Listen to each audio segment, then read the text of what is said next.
Yo, what's up? It's your boy A-Black with ABlackTV, and you're watching This Is Charlotte. Today, we're here with Mayor Pro Tem Patrick Cannon. Tune in to see how it went. And you're watching This Is Charlotte. Today, I'm here with Mayor Pro Tem Patrick Cannon, fellow Charlottean and well-known politician in the city. He's going to tell us a little bit about himself and everything he does. So how you doing? I'm doing fine. Hope you are, Mr. Jones. Growing up in Charlotte, what was it like for you growing up in Charlotte? Wow, growing up in Charlotte for me, Brandon, was quite an experience in that when I was born at Memorial Hospital, which is now known as Carolina's Medical Center. And from there, I went on to Fairview Homes, located at 1000 Oakland Avenue, Apartment 3. It's now called the Park at Oakland because they went in and converted it. It used to be a place where those of us that were raised in public housing would go. And it was a place really at that time where people, they loved the area that they lived in, they respected it. It was kept up well, but over time, obviously, bad elements found its way into the community, obviously coming from other places, and it ended up taking it down physically, socially, and even economically.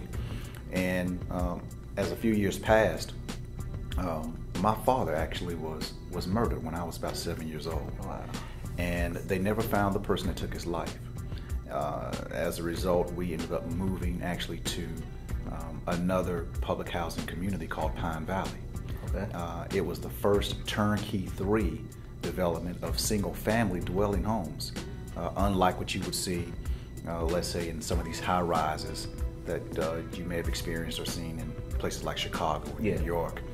And so I had a place where we could call a home in the way of a single-family home, the carport and a nice backyard and things of that nature. So as a means of my father's life being taken, it gave me a very humble beginning where I understood that I had to be independent because I didn't want to rely on anybody. I didn't want anybody feeling like, you're in such a bad place. And as a result, I grew up with a strong-willed mom who kept me exposed, made sure that I understood that regardless of what some people would say in terms of me not going anywhere or becoming anything, that I could, that basically I'd be the victim of my own circumstance, good, bad, or indifferent. That very much paid off today because obviously I'm not just somebody who I don't believe didn't make it because people felt sorry for me. I think I had it within me due to her, the level of encouragement to actually move forward and become something in life, to hopefully be a positive role model and or an influence to someone else who could be going through some of the same things in which I grew up growing up under. Wow, that's definitely inspirational. An unselfish gift that we provide for those that mean something to us and even those that don't. We are to love our enemies as well as our loved ones. And in as much as we can embrace everything and or everybody the way that God would have us to do that, that's what love would mean to me. All right, so big announcement a couple weeks ago that you're going to be running for mayor of Charlotte. Yeah, I am going to be running for mayor of Charlotte. Would love to have your support. Oh, you definitely have it. Why do you want to be mayor of Charlotte? What do you feel you can improve? What needs to be improved? Obviously I've said that I'm a native Charlottean, grew up here, so I love this city. But beyond loving the city, I want to do something to improve this city. And improving this city means that we need to be conscious of trying to find ways to grow it. So how do you grow it?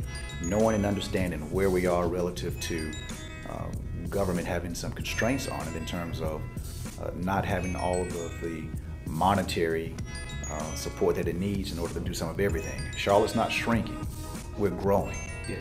And as a result, that means services continue to go up. You got to pay for those type services and whatnot. And it's important to me that we create, number one, public-private ventures. We need to reestablish that. I'm from the old school in politics of knowing and understanding what public-private ventures mean to the city. In fact, it is what has made Charlotte what it is today. So all of the cultural facilities you see, some of the sports venues that you see here, a lot of those things occurred by way of public-private ventures.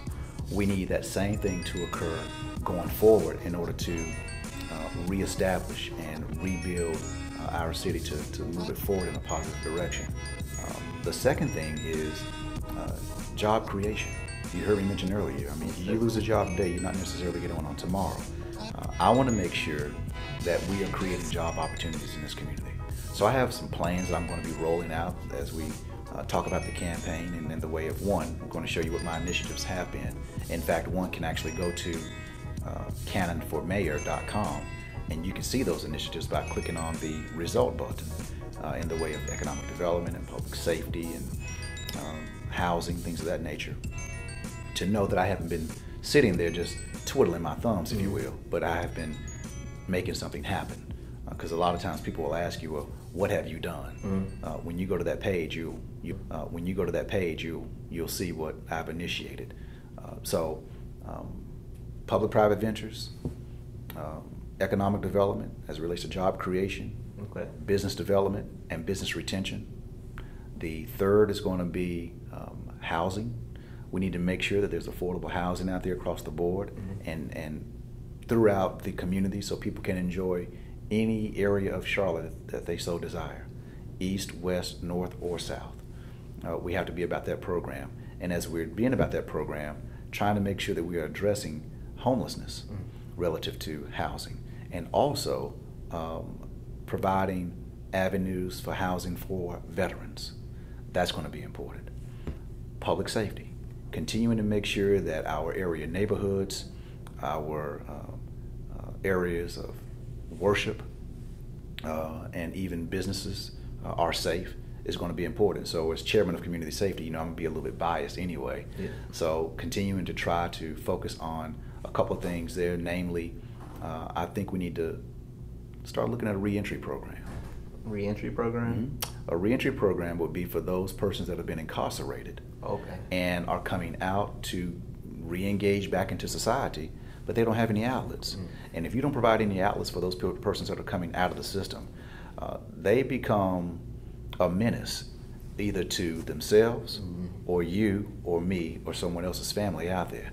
And so it just makes common sense from my perspective to be able to work with area companies and or corporations to figure out what we can do to get them engaged in some job opportunities.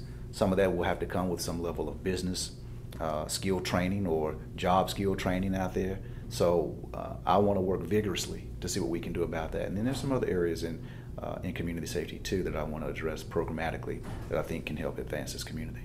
All right, so what are some drastic changes you've seen in Charlotte since you were elected at 26, one of the youngest members to be elected, to now, all these years? What are some drastic changes you've seen since then? Well, I've seen several drastic changes. One has occurred in the way of housing, which is very important to me. Affordable housing, obviously, coming from the background of one growing up in public housing. Yes. I have a desire to want to make sure that there is safe, decent, and affordable housing for others that seek it, whether they be individuals or families. So what we have seen in years past of housing stock that has not been at the top tier of where it should be, we've been able to see through Hope 6 grant applications, some that I had approved on and fought to make sure we had through people like Congressman Mel Watt. We've seen changes where mixed-use type developments have occurred in some of those areas to create more safe, decent, and affordable housing, as well as attractive for those families that seek it.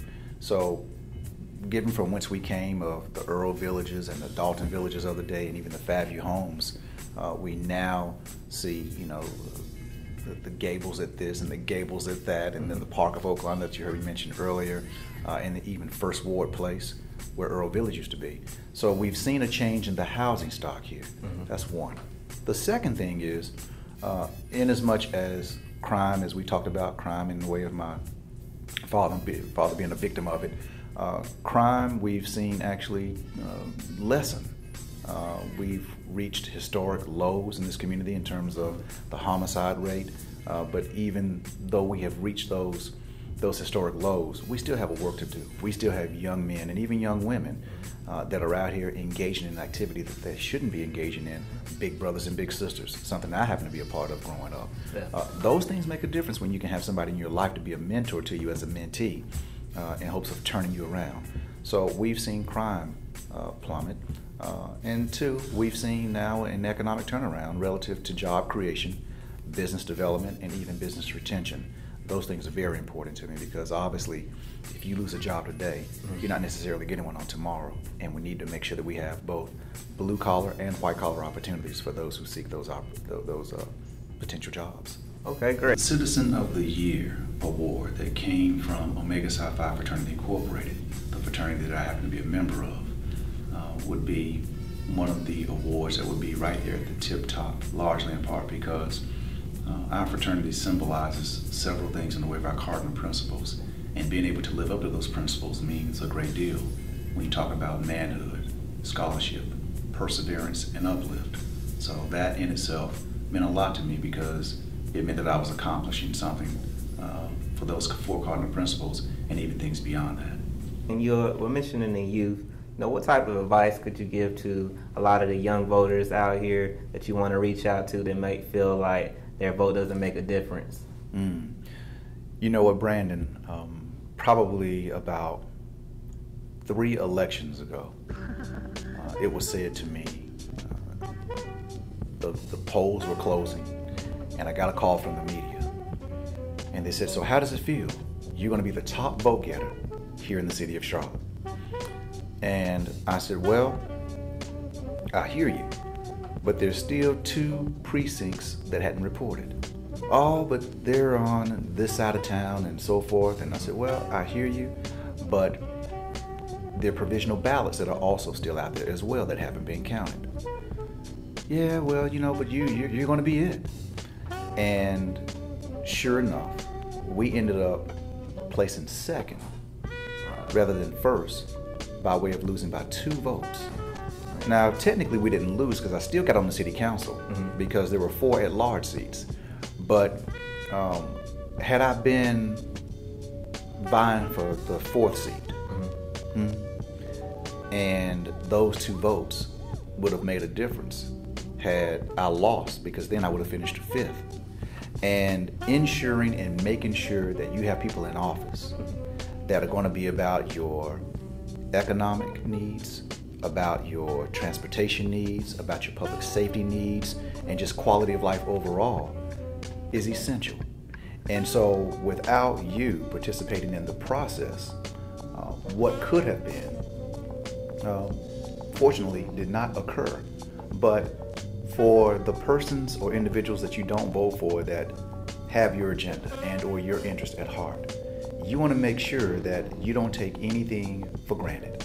Don't take anything lightly. The same way I didn't take it light when the person said to me, oh, you pretty much have this locked up. No, nothing's ever locked up. And even if it is, you want to strive as if it isn't.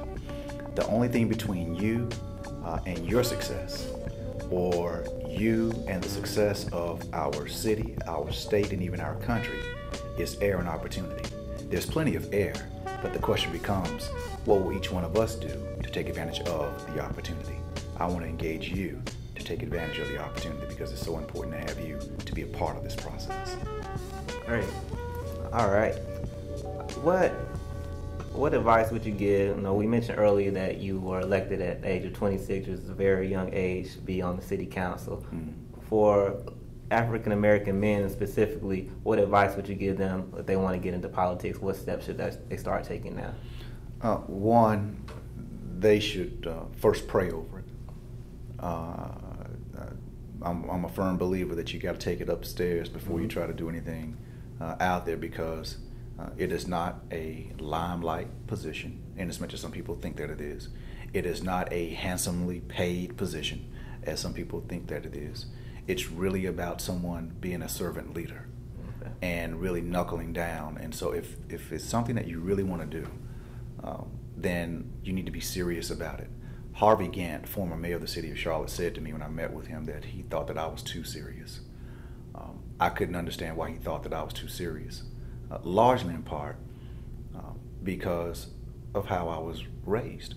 And unless you really know somebody's background and or walked in their shoes, it's really hard for you to pass judgment to suggest how mature or immature someone can be, because you don't know what they've been through. And I'm a graduate of North Carolina A&T State University.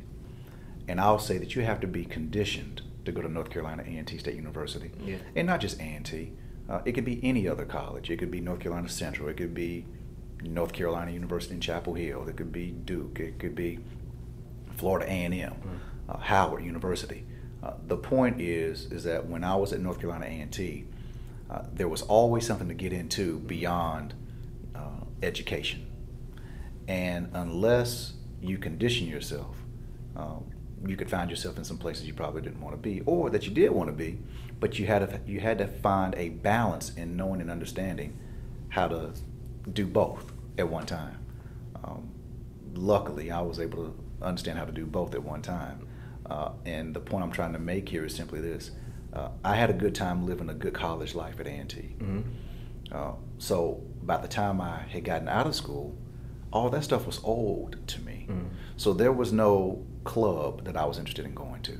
There was no party of any sort. I was really about trying to make sure that I gave back to a community that in some instances gave back to me, and in some instances did not give back to me. It's my belief that we're all used for a season.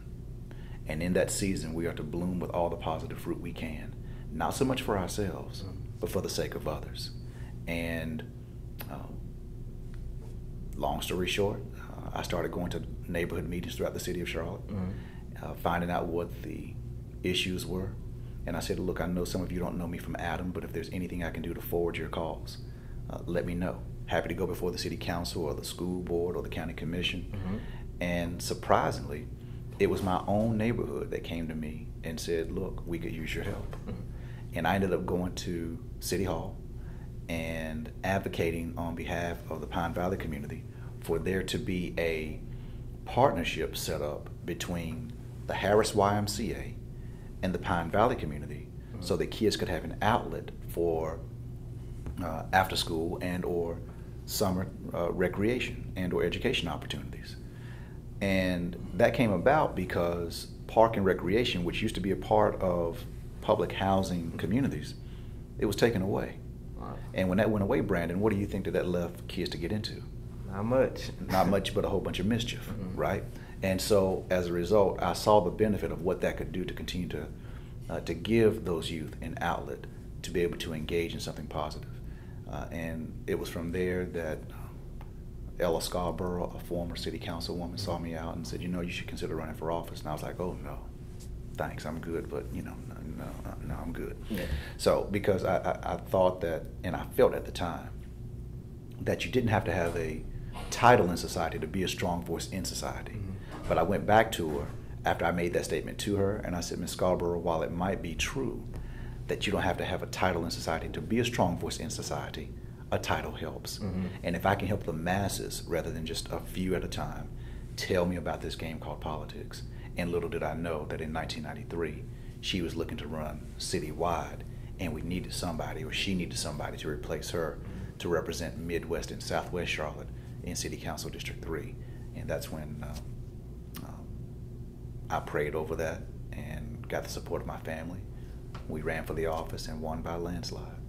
Okay, great. And you mentioned going to North Carolina A&T. I'm an HBCU alumni too from our university. All right. What would you say is one of the main gains you got from going to HBCU first? The main gain, I think, was to be able to go and be among those of us who are African Americans, and to know that each one of us happened to be there to further our education and to be serious about coming out and doing something that would aid ourselves in business and in turn allow us to be able to give something back to our community.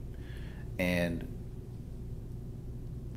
I got to tell you, I mean, it'd have been nice to go to Carolina or Duke or some of the other majority type schools that are out there, but I don't regret one iota going to HBCU. There's so much to gain at HBCUs in terms of just knowing and understanding your level of culture and what it means to be a part of others, to go to a college like A&T or Howard, where many have come from, to do some wondrous things in this world not just these United States, but this world. And so I want to continue that legacy, and I'm certain that you're going to continue that same legacy as well. Definitely. Yeah. Yes, sir. What does money mean to me? Money means that there's an opportunity to have something that can hopefully support your physiological needs. In other words, something that allows you to have shoes on your feet, a roof over your head, and clothes on your back, and food in your stomach. But it also means being able to share those monies with other people that may need it. Okay, great. Well, thanks a lot again for this interview. Once again, I'm Brandon Jones, and you're watching This is Charlotte. We're here with Mayor Pro Tem Patrick Cannon, signing out. Signing out. Thanks a lot. You're so welcome.